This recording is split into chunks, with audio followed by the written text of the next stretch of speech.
Well, good evening, ladies and gentlemen. We are here. This is Thursday Night Live. If it's Thursday night, if it's 7:30, then it's Thursday Night Live, Broken But Not Wasted Ministries with Pastor Sarah Betroni. It's a great pleasure to have you.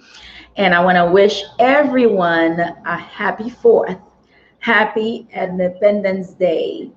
So, in thinking and preparing for this broadcast, which really is going around the theme of the 4th of July, the American independence known as 4th of July, I was pondering upon the freedom, the liberty that we enjoy here in the United States of America, we immigrants, and also for all African Americans.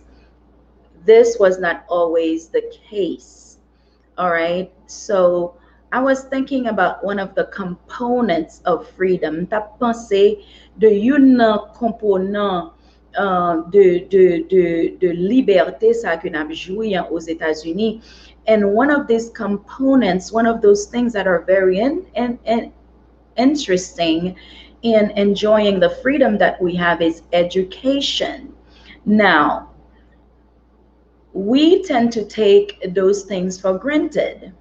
But may I submit to you that education was not something that was at first free for everyone to get until 1834, as I was reading, between 1740 and 1834, certain states such as Alabama, Georgia, Louisiana, Mississippi, North and South Carolina, Virginia, they all passed anti-literacy laws when it comes to the slaves. All right.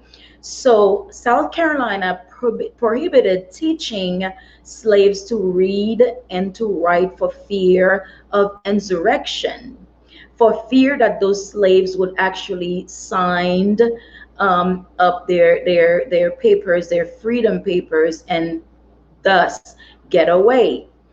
But we know that it was not always the case. That's not the real reason, because knowledge is power. So they forbid slaves to read and to write. And if they were caught reading, they could be punished very harshly or even be executed, depending on the master. All right. So in 1829, Georgia prohibited teaching blacks to read, punished by fine and imprisonment. In 1832, we're talking about not even 200 years ago, reading and writing for blacks, for slaves, where it was against the law. Okay. 1832, Alabama and Virginia prohibited whites from teaching blacks to read or write, punished by fines and flogging. In 1833, Georgia prohibited blacks from working in reading and writing jobs. In 1847, Missouri prohibited assembly or teaching slaves to read and to write. A 19th century Virginia law specified every assemblage of Negroes for the purpose of instruction in reading or writing or in the nighttime would be punishable by law, and it's considered an unlawful assembly. I say this to say that we are enjoying freedom of speech. We are enjoying freedom of religion, for which we are very grateful. Freedom to learn, freedom to read, freedom to send our children to a school, to whatever school we so desire, whether public or private. So this is a plus, ladies and gentlemen. And on this note, I would like to introduce my guest for tonight. His name is Wesley Fortune. He's going to be talking to us. Il va parler nous de éducation, okay, pas éducation at elementary level or high school level, but higher learning. Okay, Mr. Wesley Fortune is an educator, administrator, With 17 years of post-secondary teaching experience, the last 15 years in education management. Mr. Fortune worked as a pharmacy technician and later became a pharmacy coordinator during his years of studying health science at Florida International University. With this first pharmaceutical clinical experience, he studied teaching pharmacology for Kaiser University in 2004. By 2006, he landed his first position as an academic program director and later promoted to a campus manager. He enjoys inspiring others to succeed, particularly within the healthcare industry. Noticing the lack of access to quality education for minorities, he began Chancellor Institute along with his business partner, Dr. Tamika Scott, in June 2011 to help change lives. Ladies and gentlemen, please help me welcome the guest, one of the guests for tonight. It is Mr. Wesley Fortune, who is the Vice President of Chancellor Institute that was founded in 2011. Mr. VP, welcome in our midst tonight, and thank you for taking this platform. And as I introduce the night, this is the weekend, a few days prior to the 4th of July. And I was contemplating the 4th of July with education. Now we've come a long way. Not only we are able to read and write and learn freely, we are even able to open school. Mr. Wesley, introduce yourself. Say something that I did not say during in your biography. Say something to the viewers as we move on to this broadcast. Thank you. On Chancellor Institute, I am excited to be here tonight to speak to everyone. It is truly an honor. Like the good words of Mr. Nelson Mandela says, education is the most powerful weapon which we can use to change the world. And with that being said, I knew that a life where we put an emphasis on education is always important. Every person on earth should have access to education, and it's one of the values that I hold most closest to my heart, because I know that everyone has the ability, everyone has the potential, and sometimes we just have to tap into that area within ourselves to find out that we are capable of doing anything that we put our minds to. The human mind is a powerful tool, and I'm honored to be here and to represent Chancellor Institute. And I hope to share a lot of information to everyone tonight about our institution. Yes, absolutely. Thank you so much for the introduction. So, how did it happen?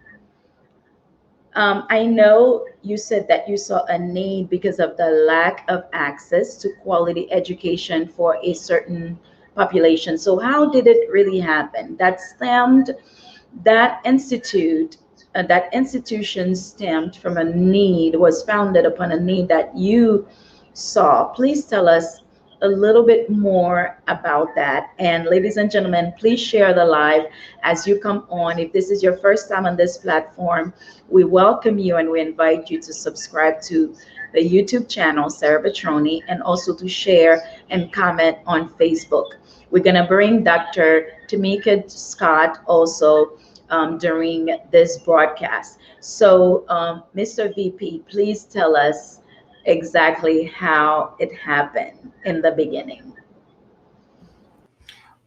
Well, both myself and my business partner, we have similar backgrounds, and one of the biggest things that we have in common is that both of us started working in a trade. I was a pharmacist, and she was a medical assistant for many years before we began our teaching careers. Now, this goes a long way. It shows us that in life, trades are very important. You know, sometimes when you can learn something where you go directly into your course of training and you're able to learn a specialty, whether it be something in pharmacy or something in medical assistant, or any field, dental assistant, you name it. A lot of times, these trades they open the doors for many other opportunities.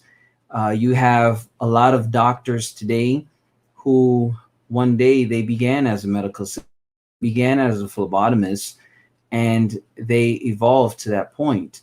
You have a lot of engineers who began, doing uh, technical work, and then they pretty much grew from that point into their careers. So tonight, I look forward to just showing you guys how you can have a trade like one of us in the past, and you can take that and you can evolve into something even greater. Right, absolutely. And this Mhm. is the beauty. And as we're celebrating the 4th of July, this is the Mhm. beauty of it here in America. In this society, you can go from being a medical assistant ou ka soti nan yon position de medical assistant medical or a pharmacy technician and then become a business owner, become a school owner as long as you put yourself to it, you get yourself, you position yourself, you give yourself the education that is so needed and such a must. You can be and do whatsoever you please and climb up that ladder, that social ladder. This is beautiful. Again, we wish you a happy 4th of July. So it started out, you saw you were a pharmacy technician. That was before you studied teaching. Is that right? Yes, correct. I started off as a pharmacy technician, and my business partner, she was a medical assistant, and I see the trend in a lot of our students today at Chancellor Institute. We have Mm-hmm. students who are medical assistants, or they're phlebotomists, or they're home health aides, Mm-hmm. and they decide to take on this journey to improve themselves through education. And we noticed that the same patterns that we went through, these students are also going through. They're taking their trades and they're turning them into professional careers.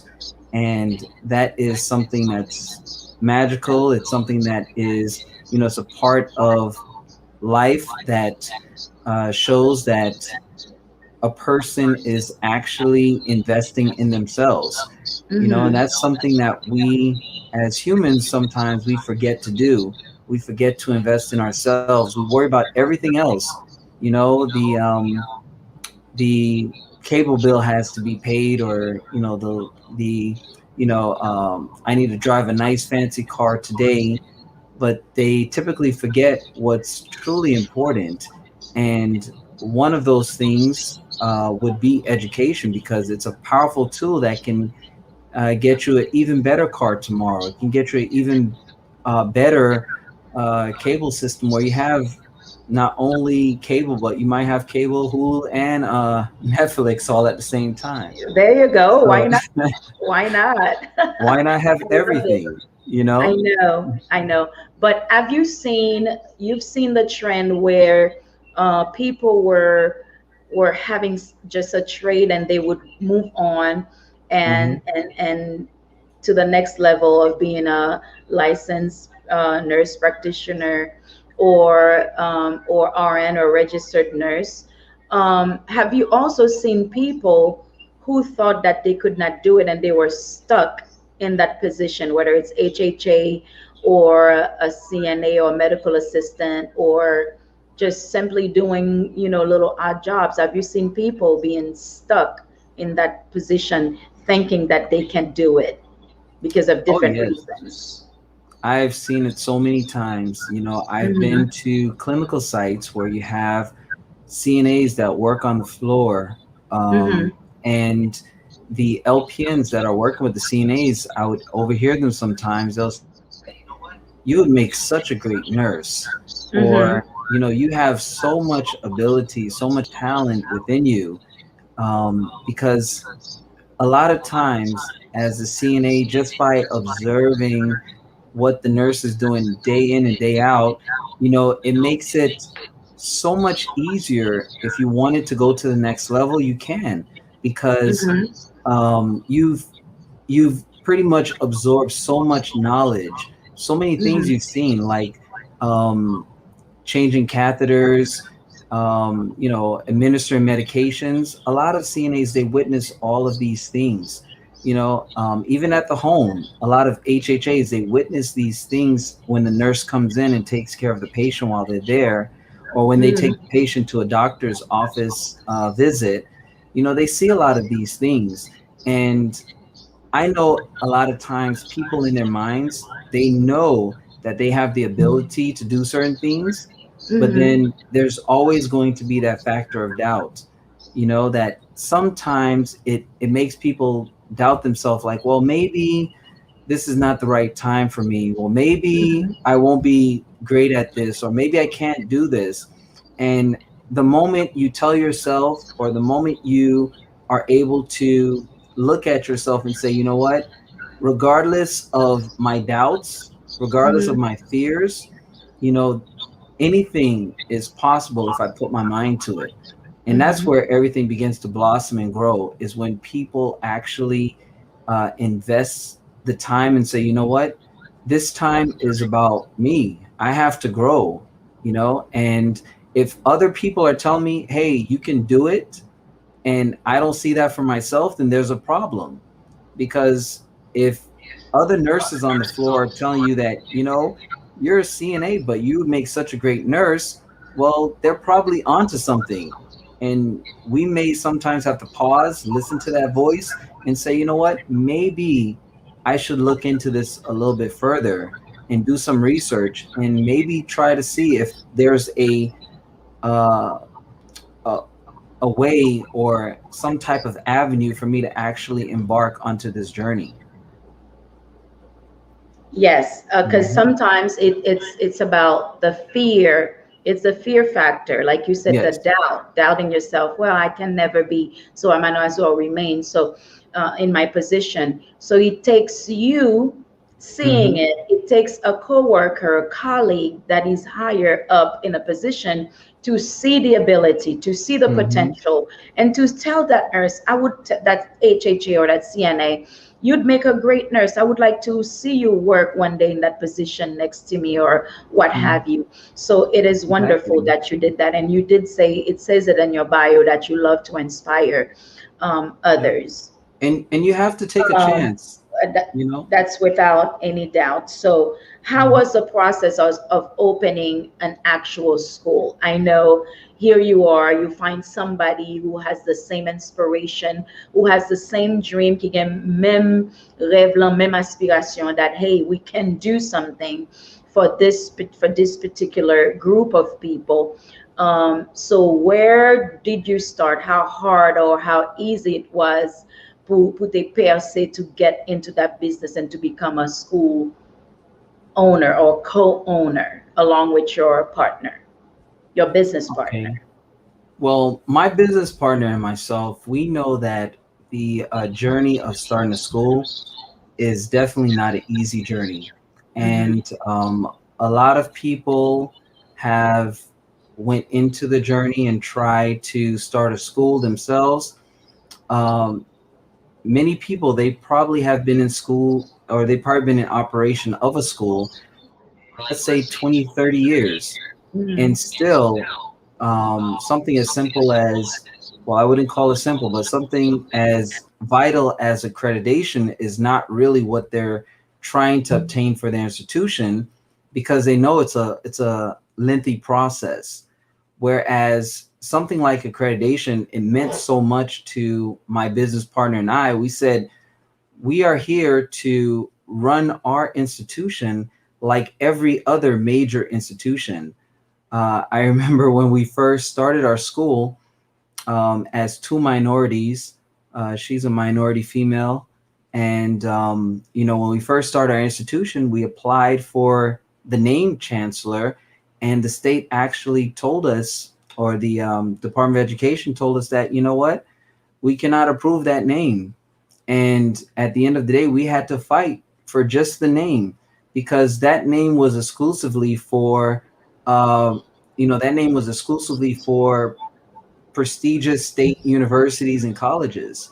And Mm-hmm. we had to show them we are amongst those people you're talking about, There you go. and we had to fight. And that's the same way everyone who's listening today, when you believe in something, you have to fight for it. You cannot just accept what society is throwing at us. You have to actually say, you know what, I can do this, and I can do this well. And when you believe that way, anything is possible.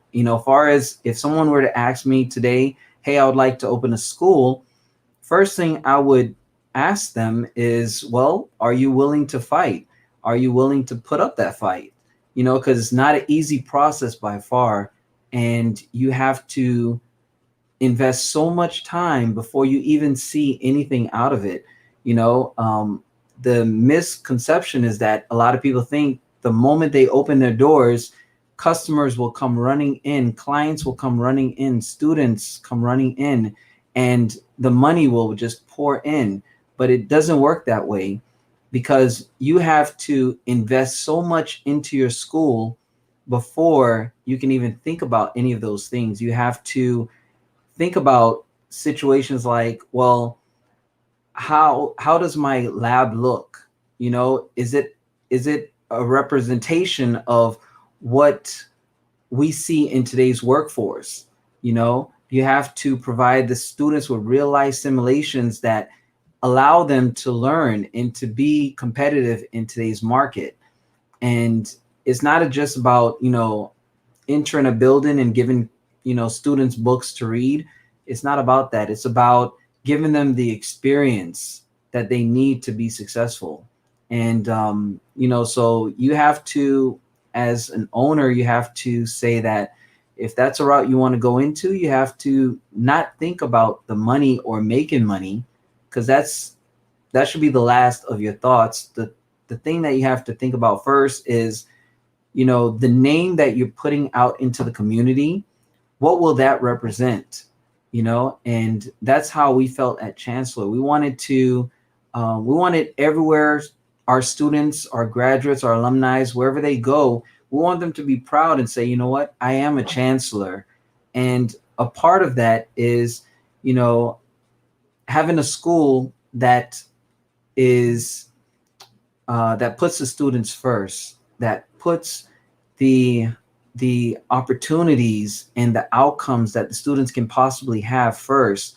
We have to always think about those things, and that's what we do at Chancellor. We try to make sure that our students understand that life, you may not succeed the first time, but you have to pick yourself up and you have to give it another shot. And that's a big part of that journey right there.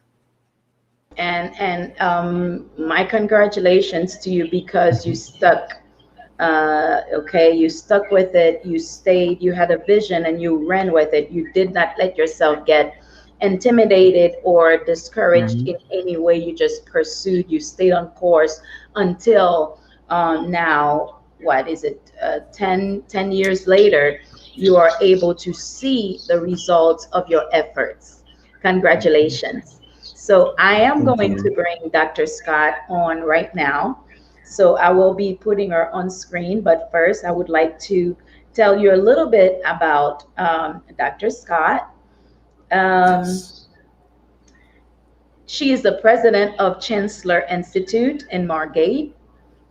Her educational credentials include ED in Doctor of Education in Organizational Leadership with a minor in Adult Education, Master's in Education, concentration in Instruction and Curriculum, Bachelor's in Management. She's also a certified online instructor and a registered medical assistant.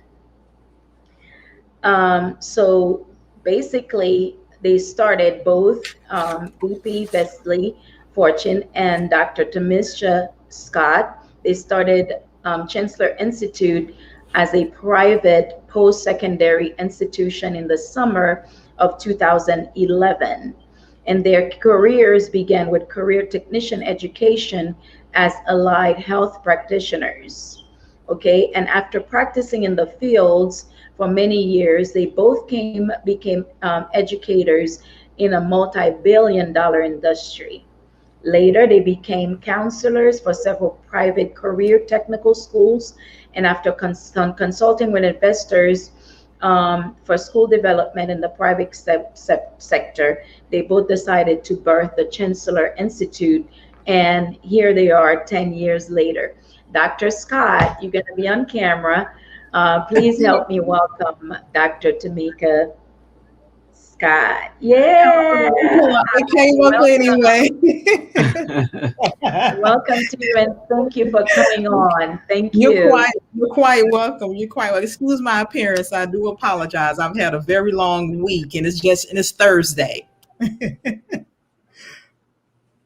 So please tell us a little bit more about yourself. We know that you are the president of Chancellor Institute here with your business partner, VP Vesley Fortune. So tell us a little bit more besides what we just said and that beautiful smile of yours. Come on, there's got to be more. Oh my gosh, there is so much. I don't know where to begin. I think do you have any questions for me, Pastor? Do you have any questions? So tell me, I am an HHA, okay? I am a CNA and I want to become an LPN. Yes, ma'am. And I'm hearing you speaking about this school that is here and is aiming to bring quality education to my group, to that type of population who's just having, a trade to do a job. Okay. But I want to become a professional, if you want to put it that way. So where do I start? I call the school. You call the school. Where do I start? Who do I speak with when I call the school? Well, when you call Chancellor Institute, you would actually speak to Miss Nancy. She is our administrative assistant. And Miss Nancy pretty much takes in all of the prospective students' information. And once she takes that information in, she would send that to admissions, and admissions get the prospective students' information. And what we actually do, we would either call them or we would actually send them like a introductory admissions email just to provide them with the overview of the requirements of the program, because with nursing and the initial acceptance is an entire process. We know that becoming a nurse is a process that requires standards in the very beginning. So part of our entrance process would be for them to take 3 assessments. We have 2 entrance exams in place where they actually have to take a math and an English assessment, and they have to score a specific benchmark. They also have to take a personality assessment to see if they are ready for this type of program, because I didn't hear if Mr. Fortune shared with you, but our program is very unique because we cater to the working adult. We cater to the individual that has a family, maybe caring for a sick one or a loved one. So whenever we developed our curriculums for our program, number one, we wanted to be able to compete, and we wanted to implement the delivery of our program to be different from all the other programs around us. So we had to do a very serious market analysis for all of the programs that we have. So pretty much the delivery method for our programs is that they are blended online hybrid programs. And with our PM program, our personality assessments give us the opportunity to know whether they have the technical competency, how they are with time management, their reading capabilities, their reading recall, which is very, very important because this is a self-directed program. even though you will have an instructor that will be teaching throughout the entire program, you're going to have to do a lot of reading. You're going to have to do a lot of studying in this program to be successful. But the program is set up and it is designed for our students to have all the necessary resources that they need to have in order for them to be successful. So with that in mind, we have these 3 assessments. We have to have standards coming in. Then following that, once they meet those benchmarks for those assessments, they actually will be preliminary accepted into the program. Then we would actually go on and register them in the program. So we don't register you until we have a level of understanding of that specific student that we are looking to place into our online program of quality and high standards, because we want you to be successful. With Chancellor, we are not just, taking you in as another number, because we are dealing with prospective students that have been CNAs, HHAs, medical assistants for 5, 10, 15, 20 years. And so whenever students do call us, or those prospective students, we have a large range. And I say range, I mean age range, ranging from, I think I had a young lady that was 17, the youngest 17, all the way, I think our oldest graduate was 60 years old. So we make sure that our interest requirements have a standard to where that's not very challenging to meet, but at a level to where not only can you read, comprehend, understand, of course, have that math. You have to have basic math learning capabilities, but at the same time, we need to know who we're putting in our program from a personality to a characteristic standpoint, because our program is 15 months long and it is a very rigorous program. But we here at Chancellor, we are definitely setting you up, or we're preparing you to graduate. And the most important thing is to become an LPN. Wow, thank you so much for that. Again, you're sharing a lot of valuable, great information with us. So we are going to share that. Please share this live so other people can know about Chancellor Institute, who's providing these classes to make professionals out of the people who just have a trade. So now that you are informing us, you're giving us more information on how it works. I know VP Fortune talked to us about the process, how it took, it didn't happen overnight, the difficulties. Now that the school is open, right? The Yes, school ma'am. is open and in operation. What were some of the barriers or challenges to student enrollment, actually enrolling in the programs? Because you say they have to have an assessment, okay? Yes, ma'am. They have to be able to read, because like VP Fortune said, okay, there's a lot of reading, and I think you mentioned that also. So they have to be able to read, and it's a self, you have to be on task, Yes, ma'am. time management and all that. So what were the barriers or challenges to student actually enrolling? I have the money, I am willing, but can something stop me from enrolling with Yes. that test? Is it an English test? I mean, Well, Pastor talk to Sarah, us about that part.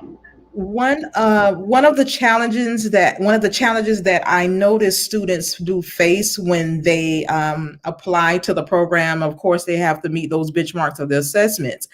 I would say the math and our math assessment. It's not a tricky assessment, to be honest, which was just basic math. We're talking about like basic. When you're going into a program, especially nursing, I don't care, PN, RN, ARNP, you have to have that level of understanding, especially when it comes to just addition, subtraction. Students really struggle with fractions. They struggle with decimals. They struggle with conversions. And I'm sure Mr. Fortune can speak more of this because he's more of our pharmacology instructor. So this is the initial But I can definitely tell you one of the other barriers that we do see when they are in the program is our English second language learners. Okay. Our English second language learners do struggle with the English and then with the English language and then placing the medical language on top of the English language. So that is really a huge barrier in our program. Now, our program is not just specific to one culture. We are very diverse in within Chancellor Institute, okay? But what we've noticed, those that are ESL learners, when it comes to nursing, that's really where they struggle at when they get into the program. There have been times where we've had to actually dismiss students because we have assessments in our program that start within a specific time frame. And if the students in the assessment is there to make sure that they have a knowledge base of the nursing content, a knowledge base of the be able to have analytical skills, be able to comprehend, and those critical thinking skills. So that is definitely an area like when we get to our nursing assessments, and we do give our students more than one attempt on our nursing assessment, to where if you don't pass a nursing assessment, you fail the class. That's a requirement with our accrediting body.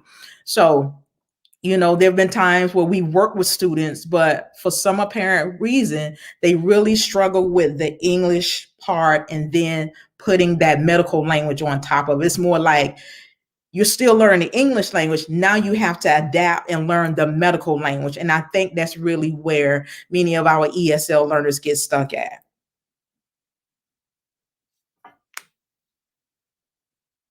Great. Wonderful. Is there something that you wanted to add to that? VP Fortune, that's for you. Is there anything that you wanted to add? Because I know she elaborated quite a bit. And then we have a question that we're going to be asking.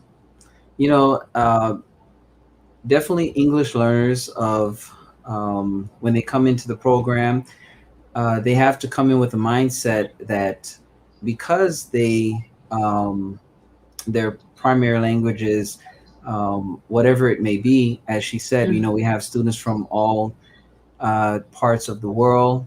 We've had students from some Russian students, we've had students from India, and just everywhere. And a lot of times when it comes to the understanding the material, the content, as a student, you have to be honest with yourself. And if you reach a point in your life where you say that, yes, I'm in this program, but I do have a hard time understanding the content, then that is the first step. When you realize the issue, then you can say, you know what, maybe I may need to enroll in a ESOL program, or I may need to, just try to work on building my vocabulary, whatever the case may be. And then once I take care of that issue, then I'll go back into the program. So if you have to take a short leave of absence, or if you have to kind of put yourself in a better position, it is recommended. And and even some of our students who are not English learners, we have students who their issue may be that they don't put the time in. So I think the struggle I see sometimes is the time management aspect. If you're going to go to nursing school, you have to say to yourself, well, this is the time that I'm going to allot for each week to devote to this program. If you don't put the time in, if you're not doing the questions, then of course you're going to find yourself falling short. And it shows, the results show. There are students who are English learners, but because they put so much time into their learning, and they they find ways to, whatever they don't understand, they try to understand, whether it be through tutoring or whether it be through collaborating with nurses to kind of walk them through, certain things. Um, those type of learners that go the extra mile, they do make it through. Whereas, the students who don't put enough time in, don't do enough questions, um, they're really doing themselves a disservice. And we try to guide our students at Chancellor. And I know one of the questions that Dr. Duvernay had was, she said, what separates your institution from other nursing schools? Yeah. Well, just like Dr. Scott said, she mentioned that, our school, we cater to the working adults. We want working adults to be successful. We want you to succeed. And a big part of that is we want you to invest whatever time you need into the program.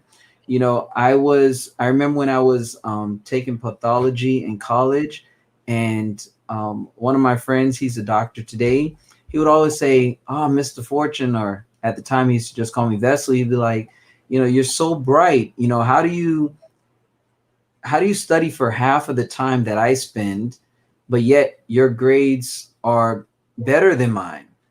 And the thing is, the truth to the matter is that you have to know your own ability. Basically, you have to know like what it takes for you to get past that finish line. Some people may be able to study a chapter in 1 hour and they got it, whereas if you study it for 1 hour and you don't have it, well, that means that you might have to just double up or triple up. So you have to have that mindset.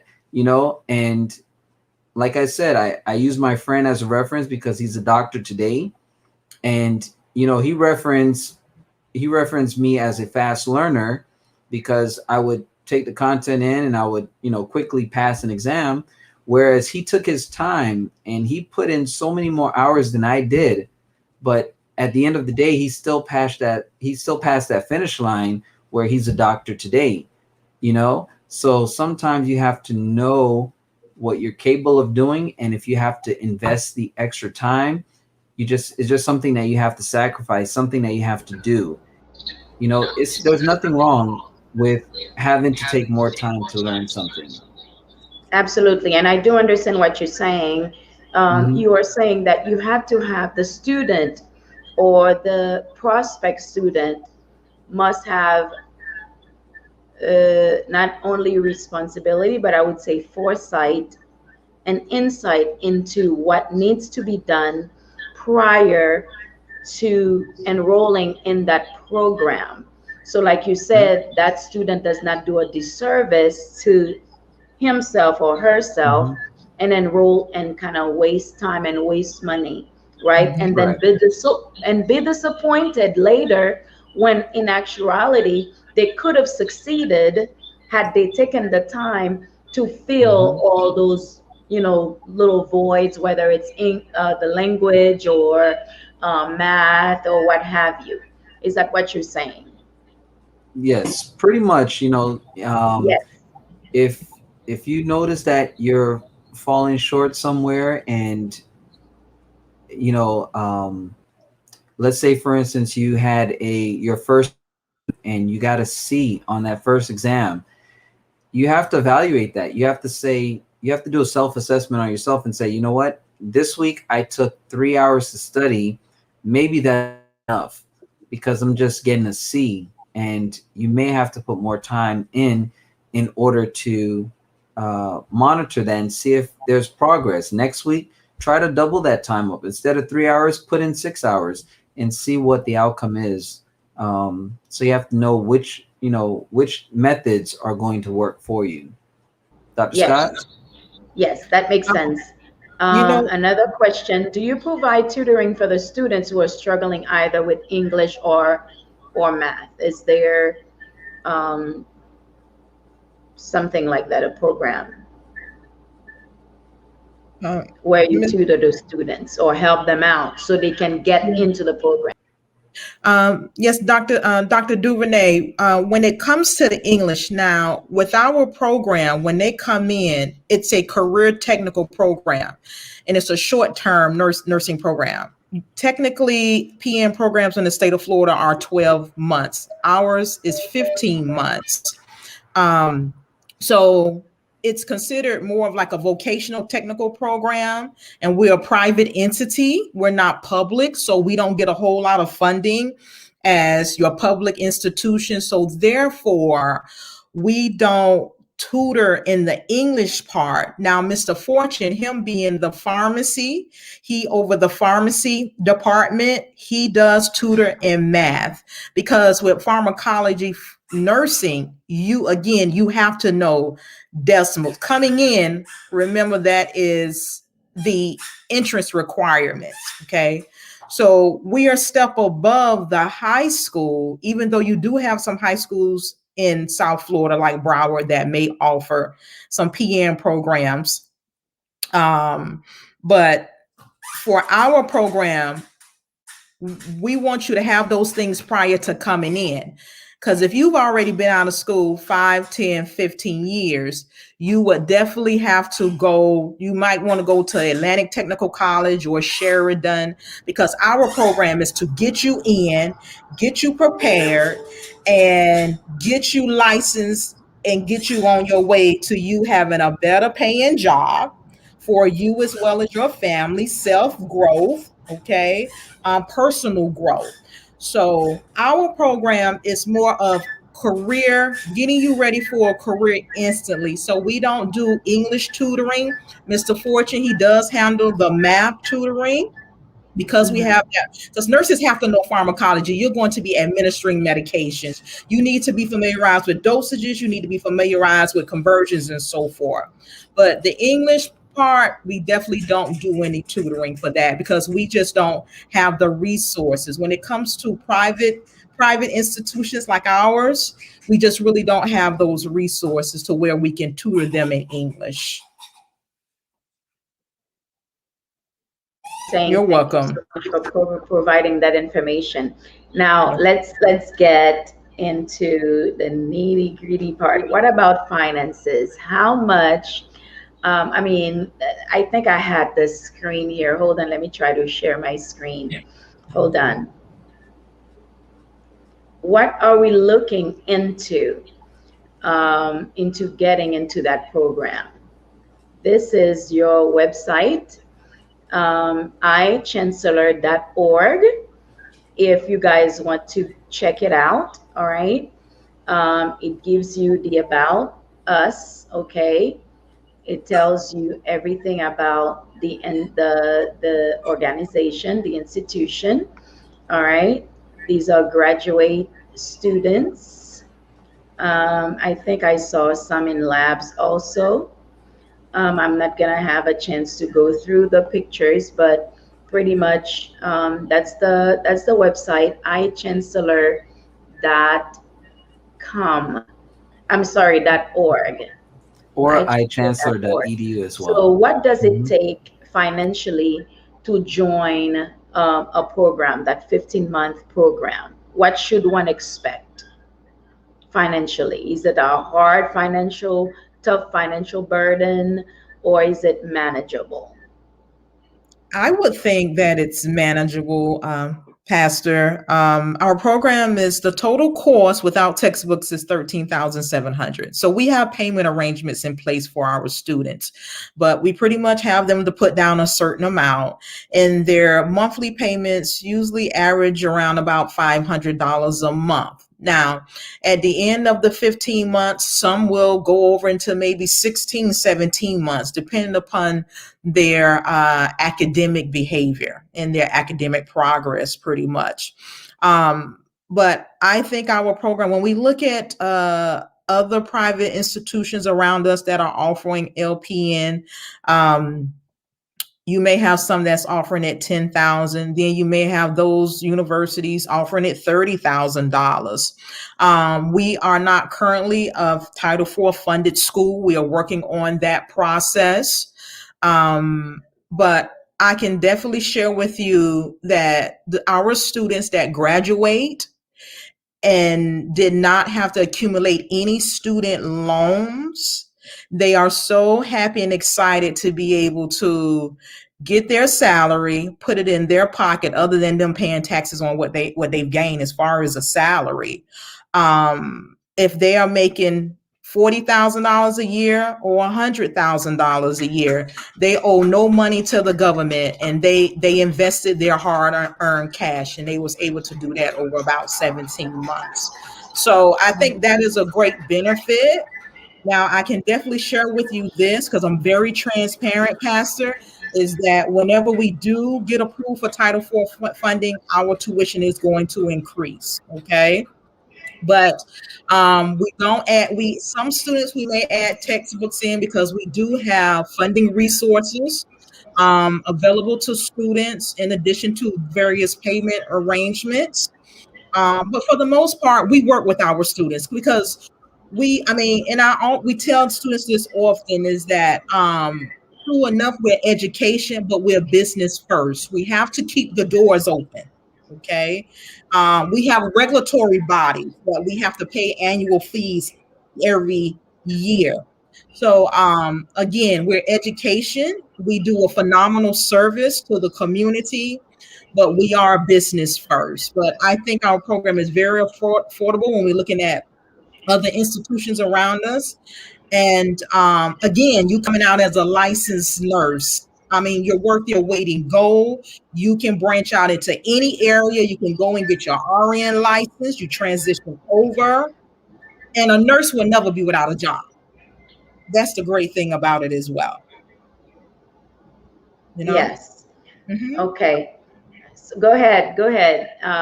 Vice President Fortune, Mr. Fortune. Okay. Now, just I think you have to do with with the finances, but also with student admissions. Is that mostly what you do, or? Well, or you wear many hats? Yeah, pretty much when it comes to admissions, I do assist in that area, but Dr. Scott actually oversees that area as well, that in education. But when it comes to finance, I definitely try to help students as much as possible. We have a lot of different opportunities for them to finance the program. And, it is good to educate students as to what they're getting from their investment. Even though we allow students to pay out of pocket for their programs, but there is such a great investment knowing that when they finish the program, just like Dr. Scott said, they won't have those 30 years of, payments to pay off their tuition. It's kind of like said and done, and they can kind of focus on their career and work on the next big move. Whereas you have some LPNs from other schools, yes, they went to a school that provided financial aid, but it also left them with a $30,000 loan at the end of their schooling that they have to carry with them until they can pay off that tuition. So another part of smart investments is just to kind of weigh your options. We do give students a couple different options. You can put a down payment and pay monthly. You can pay quarterly. You can pay in two halves. We've had students who said, you know what, I've been saving and I just want to pay my tuition in full.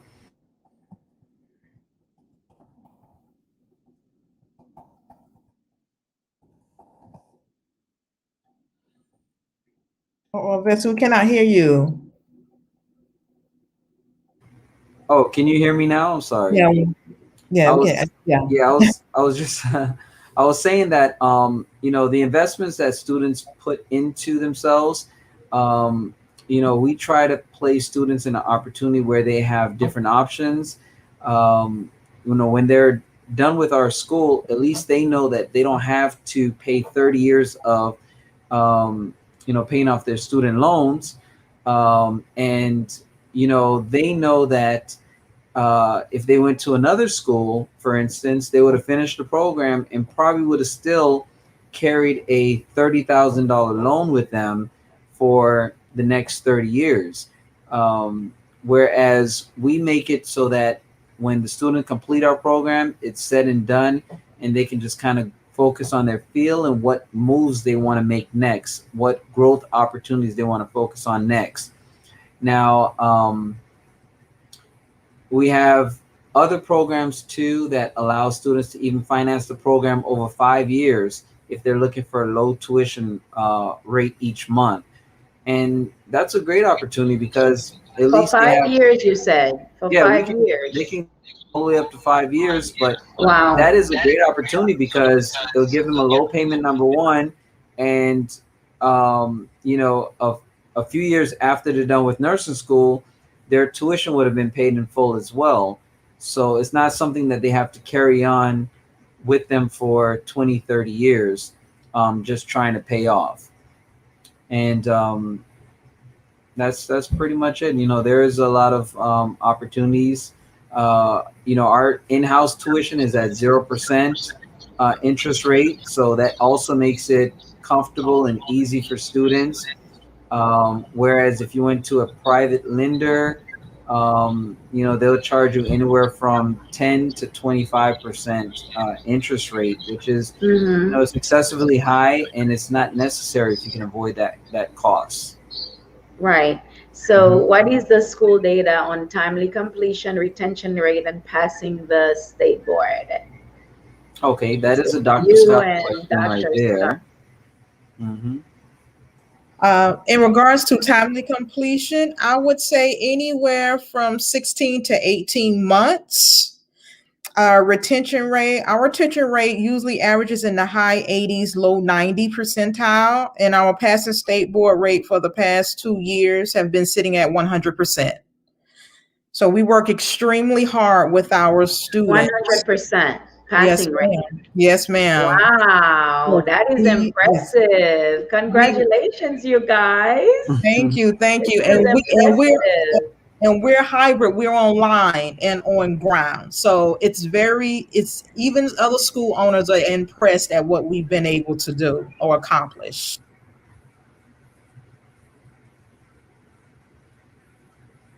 I'm sorry, say that again. Say that No, I again, see Dr. many school owners and in the community have been very impressed at what we've been able to accomplish, as well as the state level with the Florida Department of Education and the Florida Board of Nursing. I see Chancellor Institute being big, okay?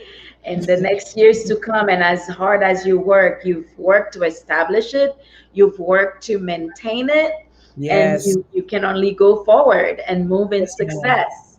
May God Yes. bless in everything you do, with Chancellor and for the community. All right. So, any last word that you should bring us, either Dr. Scott or VP Fortune? I'll let Mr. Thank you Fortune guys do so the much honor. for being here. And you, the audience, we count on you to share this broadcast, share the number with your family and friends, whoever you think that can benefit from this school and the services that they offer and the academic services they offer. Call 954-400-0620. All right, to contact them. And do you have people who speak Creole? Not that they're gonna pass the test in Creole or anything, but yes, Yes, we do. Mr. Fortune? is that a yes? Yes, ma'am. Yes, we do. Hmm. Okay, great. All right, thank you so much. Any last word? I think the only thing is that I just wanted to share with everyone who's listening or who knows someone who's interested in a career in Yes. nursing or any allied health are available to assist each and every person that reaches out to us. We know that everyone has an ability to improve themselves through education.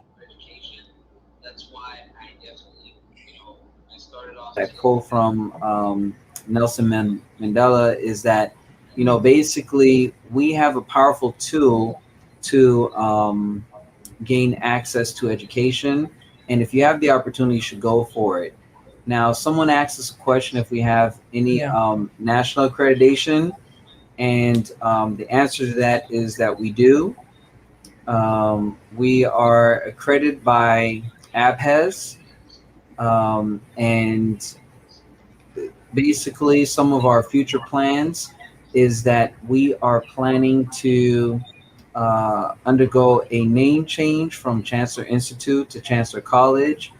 We do want to also look into offering other associate degree programs. So we're looking into that process right now. And, I definitely want to let everyone know that, Chancellor Institute, we give that opportunity to just about anyone who walks through our doors. We guide you. We're not going to mislead you. We're going to guide you. If we feel like, based on the initial assessment, that maybe that ESOL enforcement at Sheridan Technical or one of those other schools would be best for you, then we're going to let you know from the beginning, because we don't want to waste anybody's time. Too many schools are out there just saying, come on in and we'll take your money. And at the end, the student is being disserviced because they're not getting what they need from the school. And that's because the school, sometimes not all schools are honest with students, unfortunately. And, our biggest thing is we want to do everything with dignity. We want to do everything with pride. And a part of that is just being open and honest with everyone that speak with us, and, like Dr. Scott said, when it comes to tutoring in math, I don't have any problems tutoring any student with math, especially pharmacology math, because I know that's what's going to make you a better nurse. Now, when it comes to English, because we are such a diversified school, we have students from all walks of life. So it would be very difficult for us to help the English learner if their native language is Chinese, and then you have another one that's French, another set is Spanish, another set is Latin, we have Deutsch speakers, so when you have all of that blended in an atmosphere, the best thing to do is to look at each person case by case, and say, this is what we recommend for you to be successful, and we'll put them in the path that they can be successful. We've had students go out, complete an ESOL course, and they've, returned and they've performed phenomenally in the program, and also, passed their NCLEX on the first time. So that's a goal for each and every person that walks into our doors. Which brings us to the next question. Since you just mentioned the NCLEX, do you provide student placements after graduation and passing the NCLEX? Well, our students, they receive assistance. We help them with their resumes, their cover letters. We provide them with job opportunities. We get a lot of leads at the school for nursing. So there's not really a shortage when it comes to nursing positions. So it's been fairly easy that 100% of our graduates are actually working. And that's because of the, number one, the shortage in nursing, and also the fact that, when we send our students out, we don't only show them how to get a job, but we want them to be competitive in finding a position too. We want them to know how to negotiate a good salary. A lot of times if they say, hey, we're going to give you a starting salary of 35,000, you don't have to take that. You don't have to accept the first thing you hear. You have to know, what is a way that I can negotiate the situation. And, a lot of times, you can put yourself in a better position if you know how to market yourself properly. And, your experience, your exposure has a lot to say when it comes to placement. And, you know, students, we teach our graduates, you know, you have to highlight on those experiences that you had at Chancellor Institute. You have to let them know about the excellent surgical center that you went to, or whatever the case may be. Mm-hmm. Very important, teaching them how to maintain the competitive.